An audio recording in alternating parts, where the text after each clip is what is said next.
And please welcome the Librarian of Congress, Carla Hayden.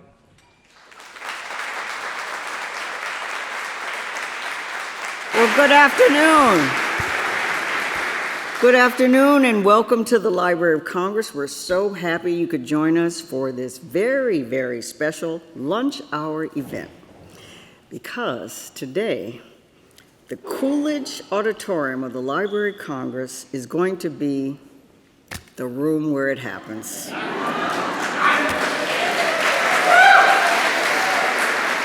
We are so honored to welcome to your nation's library Tony and Grammy Award winner Leslie Odom Jr. Now you know. I get the sense that you all know that he originated the role of Aaron Burr in the brilliant and now legendary musical Hamilton. You may not know, though, that the Library of Congress is the largest library in the world, with more than 178 million items, and it includes the papers of 23 presidents and history makers like Rosa Parks, Frederick Douglass, and of course, Alexander Hamilton. If you are, and I would suspect you are, some of you, a Hamilton musical fan, you'll love the treasures you'll discover here at the library. The Alexander Hamilton collection has about 12,000 items. It includes documents from his childhood to his marriage to Elizabeth Schuyler Hamilton, from his time as a Revolutionary War officer and aide to George Washington, to his time as Treasury Secretary. And most of the papers date from 1777 until his death in 1804. The collection also includes his last letter to Eliza before the infamous duel with Aaron Burr. We have letters which include his correspondence with Thomas Jefferson and the papers of his daughter, who you know from the song, from the musical. Can you say that? All right, I knew I had the right people. The Library of Congress is also the home of one of the best performing arts collections in the world. We have the papers of George and Ira Gershwin, Oscar Hammerstein, Leonard Bernstein, Hazel Scott, Alvin Ailey, Neil Simon, Jesse Norman, Jonathan Larson, Burt Bacharach, and so many more. So we're excited that we were able to share some of the treasures with Leslie earlier today, and that you'll also have a chance to look at some of the collection items after the program. Our curators from the Music and Manuscripts Division have prepared a wonderful display for you in the Whitall Pavilion right next door, and it's your shot to see some of America's treasures, I know. And we know you will be satisfied and that you'll be back.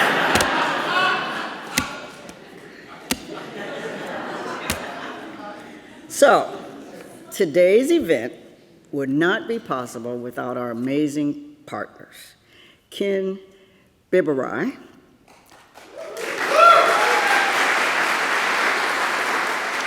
and CAA speakers. Our deepest appreciation to both of them. And today's conversation is being recorded as part of Ken's podcast, Coffee with Ken. And there are even cups on the table. Because this very successful podcast covers a spectrum of topics from issues in business, politics, social impact, and so innovation, and I was so honored to be a guest a couple of years ago.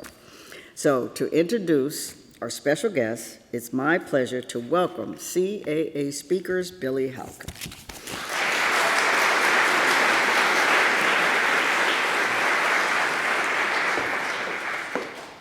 Thank you so much to Dr. Hayden and to everyone here at the Library of Congress. The staff has just been incredible to work with. Again, I'm Billy Halleck, and I'm one of the agents in the Speakers Department at CAA.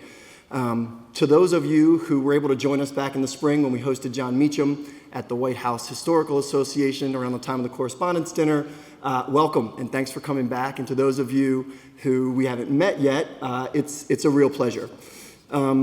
CAA is the largest talent agency in the world, and because of that, we go to where the most important stories are being told. And obviously Washington, D.C. is one of those places. And that's why we have an office here just on the other side of town at 1500 K Street. And we're so happy to have a presence here in town and get a chance to partner with such incredible institutions like the Library of Congress. And along with being in the most important places in the world where the most important stories are being told, we represent the people who are telling the most important stories. And Leslie Odom Jr. is obviously one of those people, so we're so grateful for the opportunity to bring him here today in front of all of you. At CAA, we believe that it's vital and important to bring people together to talk, to think, to learn, and to listen.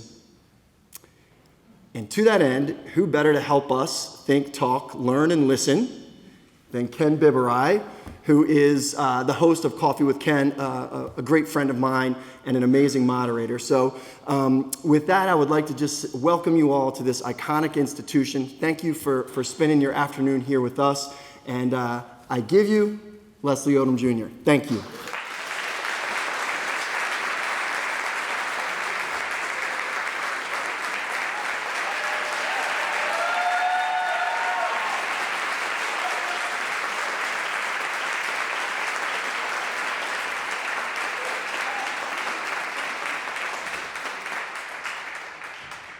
For those of you who know me, being on stage with Leslie Odom was only a natural in my career trajectory. So it was first of all, thank you so much to Dr. Carla Hayden, the entire Library of Congress staff.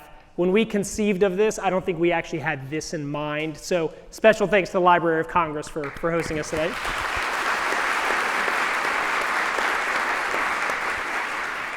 Billy Halleck and the CAA team, they really are the ones who kind of helped put this all together. They conceived of this idea. They thought how important it would be to kind of have a cool setting, I think, for you, Leslie, to kind of talk beyond Broadway, talk about so much that you've recently written about in Failing Up, which we'll get into. So big thanks to CAA again for their help today.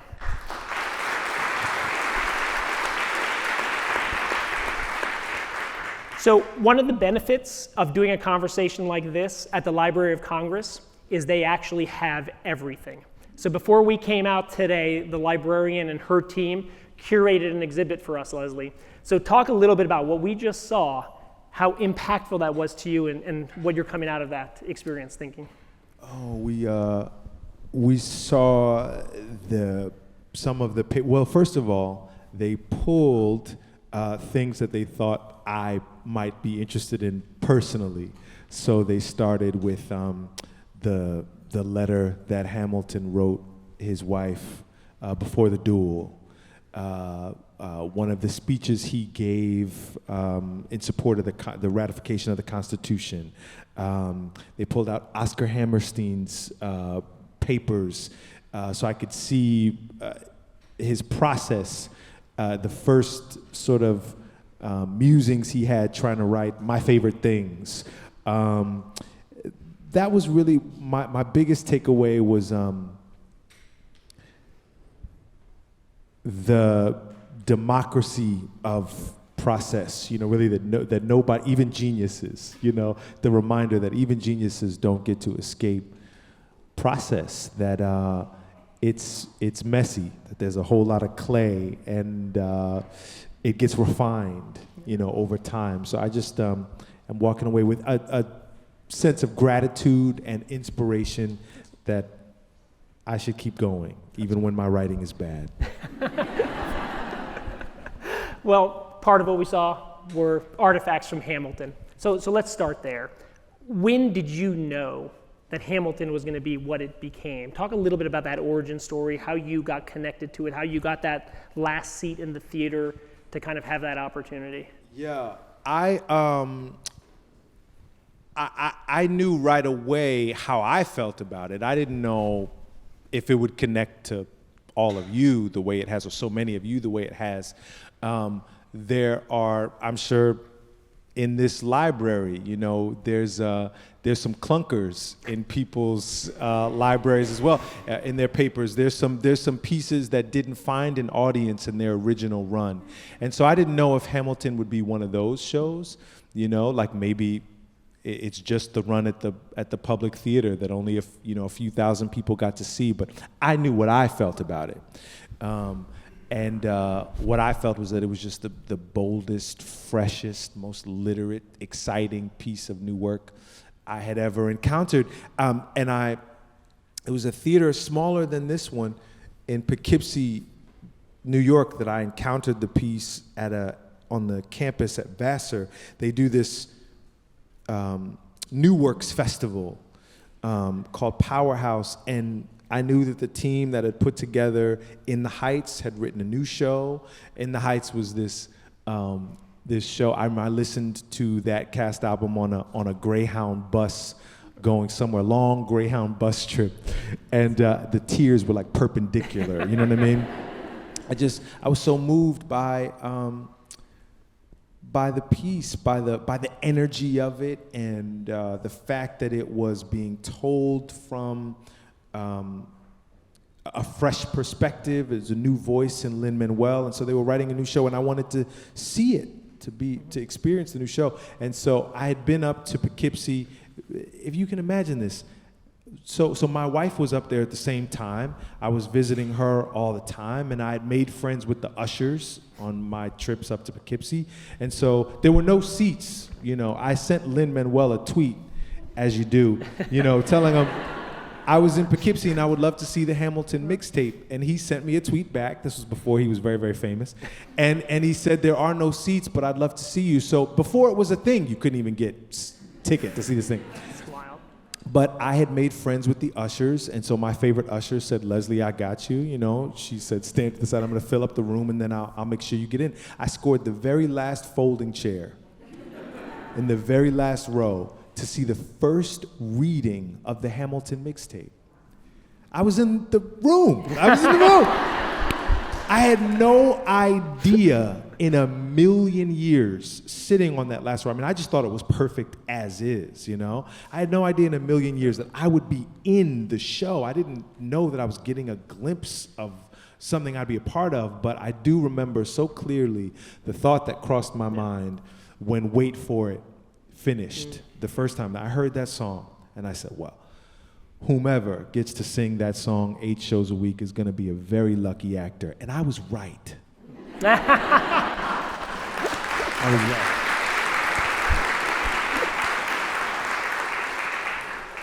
Just to stay on it for a second, because the Burr character is such a unique character in history and also such a big part of the play, but it wasn't done in a way where he's the villain. Right, so talk a little bit about, for you, when you went to audition, you wanted it to be clear that no one else was going to be Burr but you. Mm-hmm. So why were you so interested in that particular role? What's the significance of how it was portrayed? And also, if you learned anything from Burr, right? There's a lot of lessons of just how he approached things. Yeah. Well, Ron Chernow, of course, wrote the biography of Hamilton. Lin was inspired by that biography to write this musical. So Ron first and then Lin. These were writers that had a great deal of compassion for the man. You don't write a character or song like Dear Theodosia or Wait For It or Room Where It Happens for that matter. You don't write a song like that for a character you don't love. So Lin loved him first. And so and the part of Hamilton was already taken. And so, so I had to find my way to love Burr the way Lin loved Burr. And Lin really was my way, like breadcrumbs. All the songs in the show, Lin did demos of them. Lin and Alex Lacamoire did demos of the songs first. And so when you're cast in the show, the first thing you get is cachet of the songs and the demos that Lin recorded. And so I listened to Lin sing Wait For It, many times. I had such a clear memory of watching the actor that I saw do it at Powerhouse. So it was just such a, I knew right away that this was my shot, pardon the pun, that I just was never gonna get a better opportunity to say all the things that I wanted to say when I got to New York. They had Jonathan Larson's papers over there too, and I Jonathan, we'll probably talk about Jonathan, but he means so much to me, and that show Rent brought a generation of us to the theater. And this felt like that. My favorite quote about art and artists is that an artist spends their entire life trying to get back to the place where their heart was first opened up. And Rent was the show that opened my heart as a 13-year-old kid. And I had been waiting. I didn't even know, but I was sitting in that black box theater watching the first reading of the Hamilton mixtape. It just made me feel all those things again. Yeah. And what I learned from Burr, I think, I used to think, I did that show 500 times or something like that. And when you do that, I mean, you have to find something, part of your training as a theater actor really is to find ways to make it fresh and make yourself present in the moment. And I envisioned Burr in like a purgatory, and that every night it was my job to make the story turn out differently. That the audience that was there tonight could grant me permission to stop telling this story. I could get out of this purgatory if I could find the moment that it all went wrong and change it. I fought as hard as I could every night to not kill him. With everything in me. And there was, and so because of that, I thought a lot about, we're adults, if there are people, there are friends that you've lost. If somebody could have shown you a picture of, with your best pal, hey, this is what it's going to look like the day you guys decide to never talk to each other anymore. On your wedding day, if somebody could show you a snapshot, I mean, it'd be awful, right? But here's what it's going to look like in 9 years, the day you guys decide to call it quits. You wouldn't believe it. So it's just, that was my job, is sort of losing myself in the friendship of it. And my job in life is to not forget that things can spin out of control. My job in life that Burr taught me was to cool my head, because there are things that you can do in a moment like that you can't take back. And I don't want to have a regret like that. I mean, nothing like that. But to have a regret, to have that thing of, man, I wish I could take it back forever. I imagine that's a certain kind of agony, a certain kind of hell. So you obviously had the Hamilton role and Rent when you were 17, but between that, there was a lot you were working on. You were in LA. And in the book, you talk about this one kind of moment and part in your career where you just kept questioning why the phone wasn't ringing. Right. And I think that's kind of an interesting narrative and story. Would love to kind of hear your thoughts on that. Like, what were you going through? What were you thinking? And then you tell the story about Stuart Robinson kind of asking you, like, yes, you can quit. Yes, you can move on. But I'd like to see you try before you do. And it felt like that was a pretty pivotal kind of point in your career. And I just think even with the Burr role, you kind of, sit, wait, hold your cards in, like, is there a connectivity there? Yeah, I'll give away the sort of the best piece of advice I've ever gotten. I, kind of wrote a whole book about it, but it's available on Amazon? Oh, please. We wrote it in, really to like the graduating senior, either high school or college. I thought about, that was what the publisher's idea was, to think of it more like a commencement address, which that helped. I was like, I can do that. I can talk to a high school senior or college senior. But it got me thinking about all the graduations that I'd had. You guys know, after you throw the cap up in the air, I mean, there's still the graduations to come, graduating into your first serious relationship, graduating into fatherhood, or your first job, or starting a business, or starting a new career. There's all these graduations that we have in life. But Stuart helped me. There was one sort of transition that he stopped me from making. I was turning 30, and that was a big milestone birthday for me. Jonathan, in Jonathan's papers, Jonathan Larson gave a questionnaire when he was writing his the musical Before Rent to his audience about turning 30. TikTok boom, right? Yeah. And so I was having, a similar kind of thing of,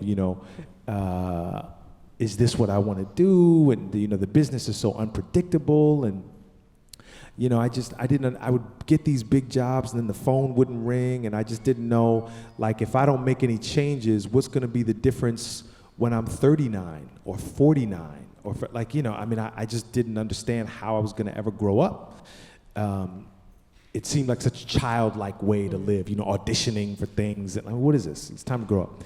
And I met Stuart. Stuart was I was dating Stuart's daughter, but Stuart was I married her. But Stuart was a major big acting teacher in LA and a CEO at an agency. I mean, just a success. He'd really made something of himself, and I was looking to make something of myself. And so I asked Stuart to lunch, and we went to Marie Callender's, and over chicken pot pie, I told Stuart about, all the things I just said to you, and I was just really looking for, like, is there another career that I might be able to, use these skills in service of? Is there something else I can do with my life?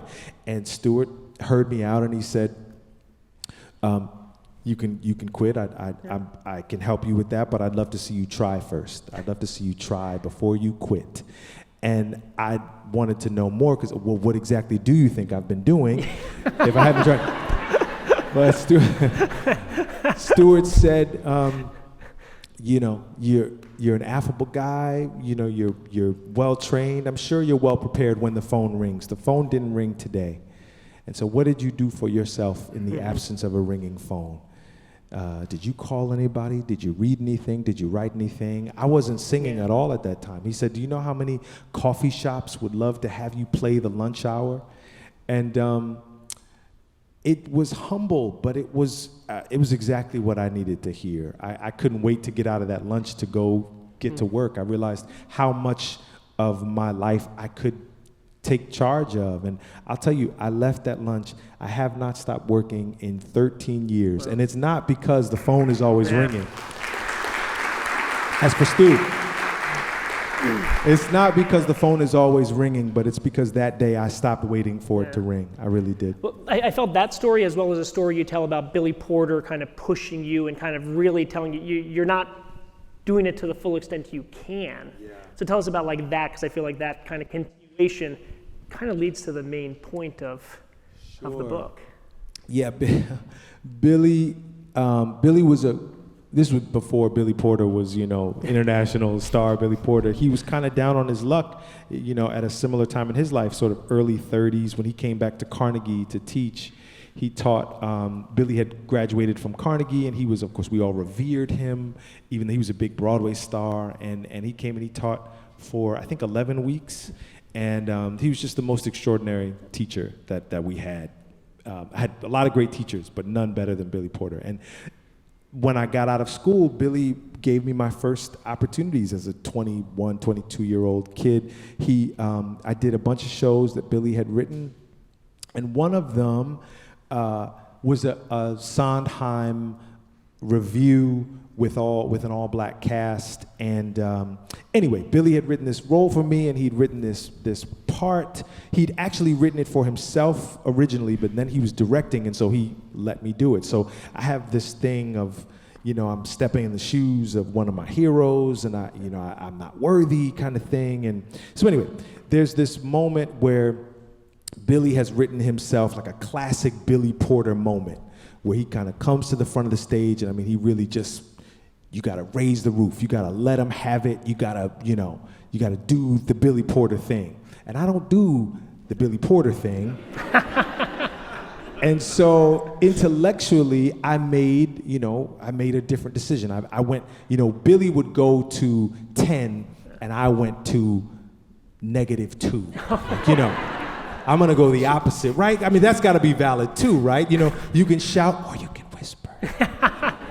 and that can be just as intense. And so Billy, he let me do it for a couple shows, and he was like, I see what you're doing, you know, I get it, but we need more than a whisper. And I just refused, you know, and I refused for a few shows. I was very, very, I didn't want to do that. And so he comes to me one night after a show, and he said, look, you're in the show, I can't make you do it, right? I'm you know, but I think it would be a better moment, you know, if you would try this thing, and I don't know how to help you anymore if you're not willing to listen to me. And I said, you know, I got so frustrated with him, and I said, Billy, I'm not you. I can't do what you do. I'm not you. And he very compassionately, he said, I'm not looking for you to be me. I want you to find your version of it. I promise you, I don't want you to do it like I did. And so I was so angry at him that that night I committed that the next day I'm gonna do what he's asking me to do.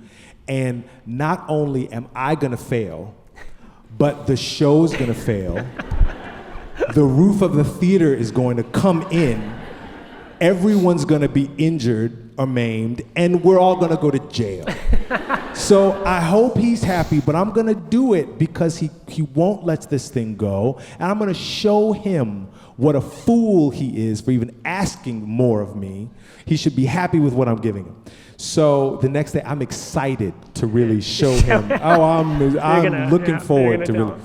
And I do it, and the sky didn't cave in. You know, the roof didn't cave in. It busted open, and I found new parts of myself and new chambers in my, you know, whatever the metaphor is. You know what I'm saying? I found new gear. I found a new gear, and it really changed my life. And it's because Billy Porter pissed me off just hard enough. But yeah, so now I didn't just go to 10. I went to 12. I went to 15, and it was so exciting. And it's you know, performers out there or anybody out there, you know, when you risk something and you really feel yourself out there on the ledge, it's scary, but it's exciting. And so I mean, now I thank Billy regularly. I really do. I see him and I thank him regularly, and I look for the moment to come to 10. When I come on a stage now, I'm like, how soon can I get there? There would have been you know, it's like in Hamilton, I couldn't get there fast enough because it's dangerous, and the audience likes it too. You know, it shows you're willing to risk something. Well, it seems like at the core of that is really finding your emotion, and you talk about that, right? Like how important it is to kind of be self-aware enough about like what emotions, and sometimes it's anger and frustration, and you're gonna stick it to Billy. But like how when you're helping give folks advice, like how do you channel emotion? How do you figure out what's gonna help get you there? How do you get the comfort, but also overcome that fear of failure? Well, I tell my kids, I have this belief that I'm a somewhat new parent. I have a 7-year-old and a 3-year-old, and I used to think before I had kids, I was like, oh, you know, come 4 p.m. every day, I'm gonna sit them down and I'm gonna, you know, read from the pages of my life, and I'll teach them this. What do I wanna teach you today? That's the laugh of parents who know that it don't go like that. And, you know, my new belief now is that it's like, truly, you get less than a handful of things to teach your kids, and you are trying to teach it to them as they're going out the door. And it's, you know, it's really like your whole 18 years is kind of like how many different ways can I tell you these 5 things? These are the 5 things that I hope you get, 3 things that I hope you know before you leave my house. And one of them is that you can get better at anything you practice. Mm-hmm. Anything. And so that includes playing small. If you play small, you will get better at it. If you hide your gifts, if you hide yourself, if you keep quiet when you know you ought to speak up, all those things, you will get better at them if you practice them. And the same is true conversely. And so I've gotten better at all these things because I make them a practice, I make them a habit, and I've gotten better at all of them. Yeah, and you talk a lot in the book about preparation, habit, And it's funny because I didn't really think about it until we saw that exhibit. And one of the cool things about the exhibit, and I'm sure the Dr. Hayden mentioned this, but everyone's going to have the chance to actually go see this. And what's so neat about it is the artistic journey and how many times you see things crossed out and written in the sidelines and kind of that corrective kind of work happening. So, sure. Yeah.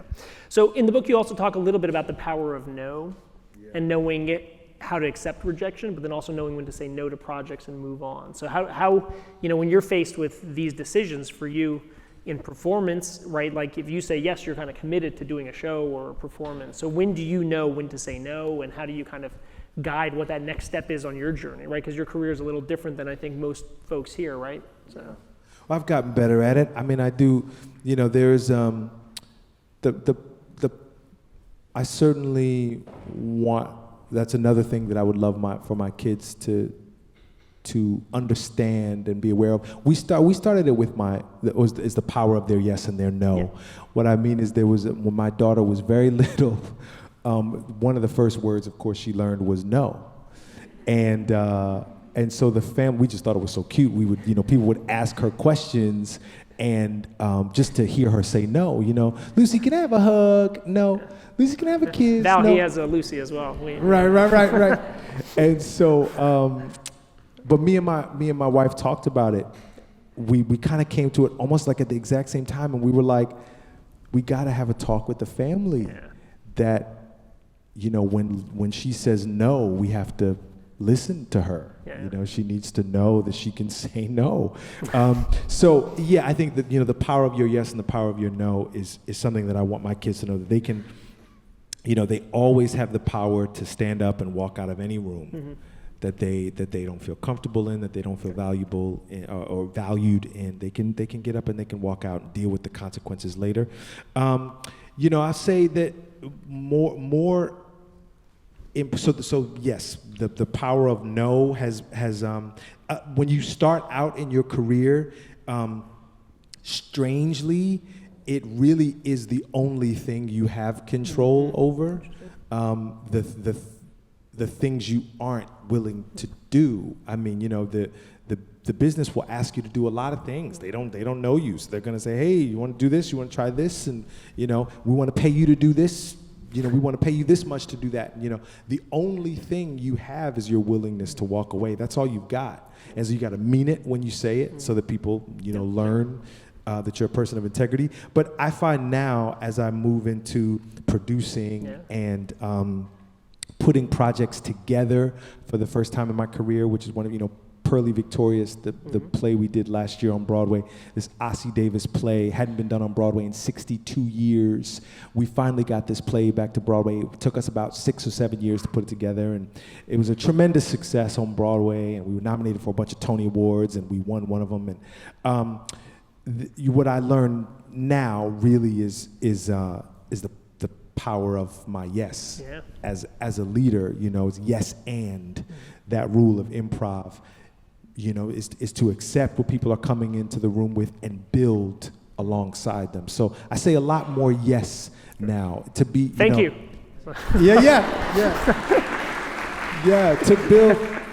To build something with somebody, to collaborate with people and make special things that we can make together that we couldn't have done on our own. And part of that, Pearly, these other things you're doing, you had to leave Hamilton for. Right, so how and when did you know that time was right for you to kind of move on to the next chapter? I mean, it was a business decision, and the truth of the business was, by the time I left Hamilton, everybody, Steven Spielberg's been here, Oprah's been here, the Obamas have been here twice, 2 or 3 times. There was at that time. If there's anybody I want to call, now's the time to call them. People will answer my calls, and so it was the right decision. And also, when you're a part of the theater, you do realize that you're part of a tradition of letting go. What I mean is, my Broadway debut was in Rent. I took somebody's spot. Somebody had to leave in order to make room for me to come in. That's a part of it. If you are a part of something that is very successful, it's a point of pride that there will be more people that play this role. This thing is going to be around for a while. And so there's kids right now who are hopefully going to play this part. I mean, that's a real point of pride. And so whether you leave in a year or 5 years or 10 years, eventually you got to go. You got to let it go and welcome somebody else in. So many of us that were part of Hamilton, we'd been around long enough to know that. And so we were very excited to share this thing with what's become a generation of artists, people that were inspired by this show. It's unbelievable. So let's talk about your future, right? Broadway, TV, music, writing. How are you going to kind of devote your energy and time and focus over the next kind of chapter of your career? Pearly was just a real, mark on the timeline for me. I think that. And 6 years to get it going, huh? And I told you one of my colleagues is here. His grandfather was Ossie Davis, and he flew in from Atlanta. So it's just amazing connections that. Word. Yeah. I mean, I think I had to. I'm in the second part of my career. The first part was auditioning, just getting parts and trying to get work. I'm in the part of my career now where the most interesting roles, the most interesting projects are not going to come from an email. They're not going to come from a phone call. They're the things that I create for myself, the things that I build from the ground up. So I realized that I have a super exciting slate of projects, TV and film mostly, that we're building, and just it's one foot in front of the other, which is why an exhibit like that was just so inspiring. We have those days where you can lose sight. Why did we say we were going to do this? And this is a mess. And then we had this experience. We're writing a film based off this documentary. They came to the documentary makers came to us with this doc, and they want to turn it into a film, and we lost the plot for a while. It's about this group that was the singing group that was formed in prison. They're called the Escorts, and it's a fascinating story, but it's got its challenges. And we had a similar. We're 4 drafts in on this thing. And just last week, we're in the creative process, and we realized a way to combine all the drafts. I just say that seeing the process, seeing Oscar Hammerstein did it, Jonathan Larson did it, Alexander Hamilton did it. This is what you have to do. You put it down on paper, and then you refine, and you edit, and you craft. You craft it into what you want it to be. Well, Leslie, I think we're all just so grateful for you being here today, sharing more of your origin story. And honestly, I just think the book is just such a wonderful testament to kind of process, discipline, focus, and commitment, and being willing to get out of your comfort zone and be exposed to fail. So in light of that, we're actually in for a special treat. Not only do you get to see all these amazing artifacts from the library, but we're actually going to have a quick musical performance. So this is the first time ever that we've had a live Coffee with Ken performance. So, we're just going to get started. Actually, maybe we'll let Leslie do this one, and then next time maybe I'll lean into it. But really appreciate it.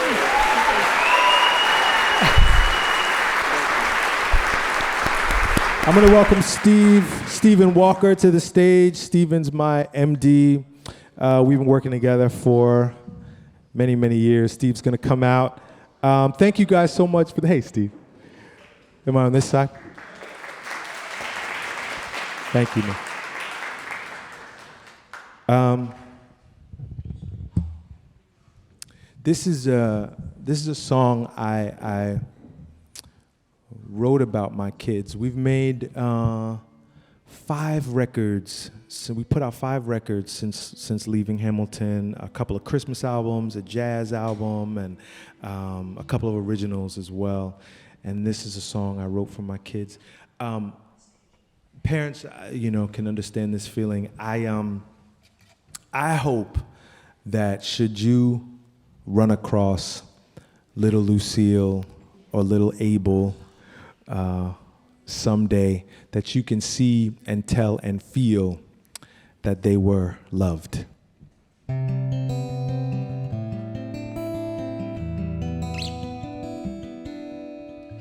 Show 'em you've been loved, show 'em how I loved you.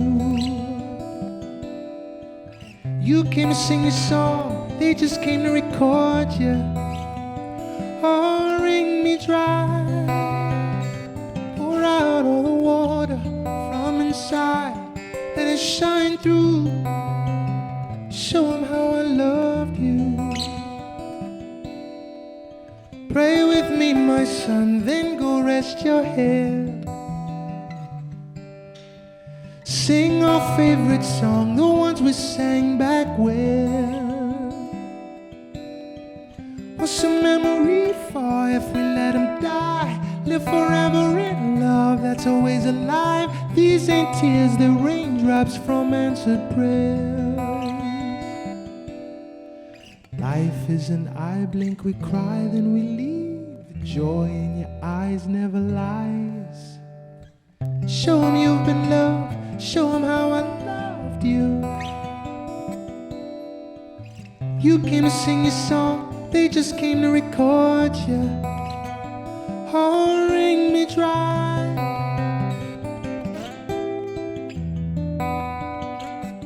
let it shine through. Show 'em how I loved you.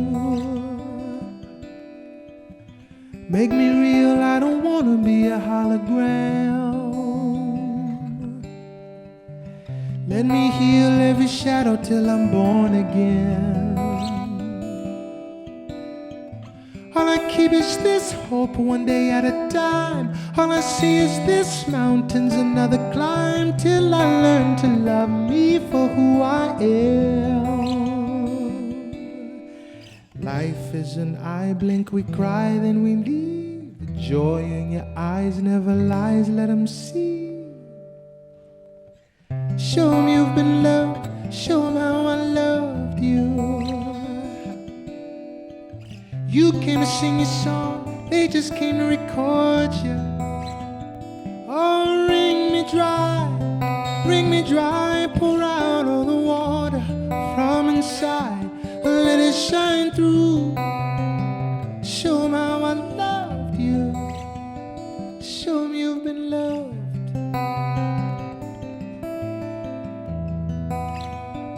Show 'em you've been loved.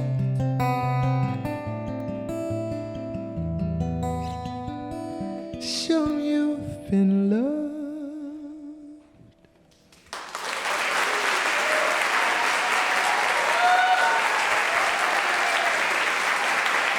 Hey, thanks.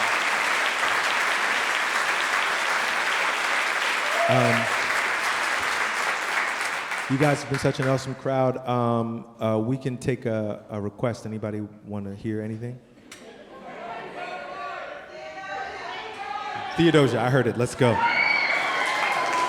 Thank you, guys. This is the last one we'll do, but this has been so lovely. Thank you for the invitation. Thanks for making this happen.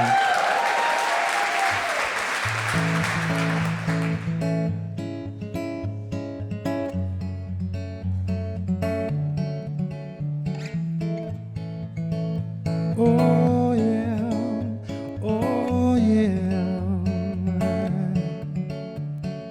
Dear Theodosia, what to say to you? You have my eyes, you have your mother's name. When you came into the world, you cried, and it broke my heart. I'm dedicating every day to you. Domestic life was never quite my style. When you smile,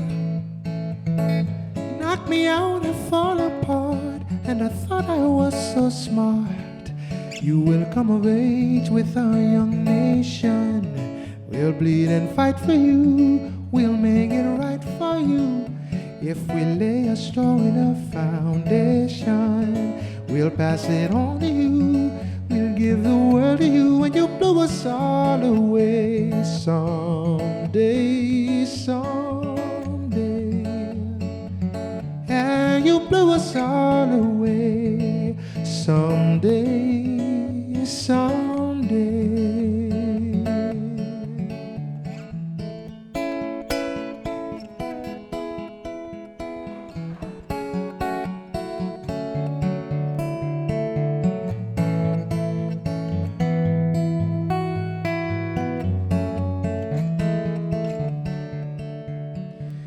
My father wasn't around.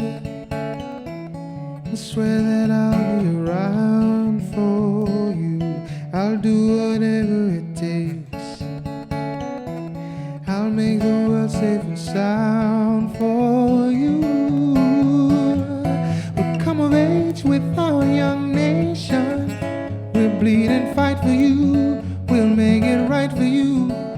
If we lay a strong enough foundation, we'll pass it on to you. We'll give the world to you when you blow us all away someday, someday. Yeah, you'll blow us all away someday, someday. Blow us all away someday.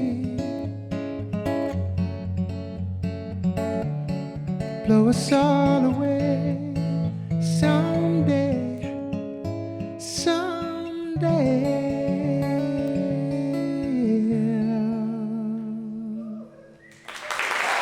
Thank you, guys.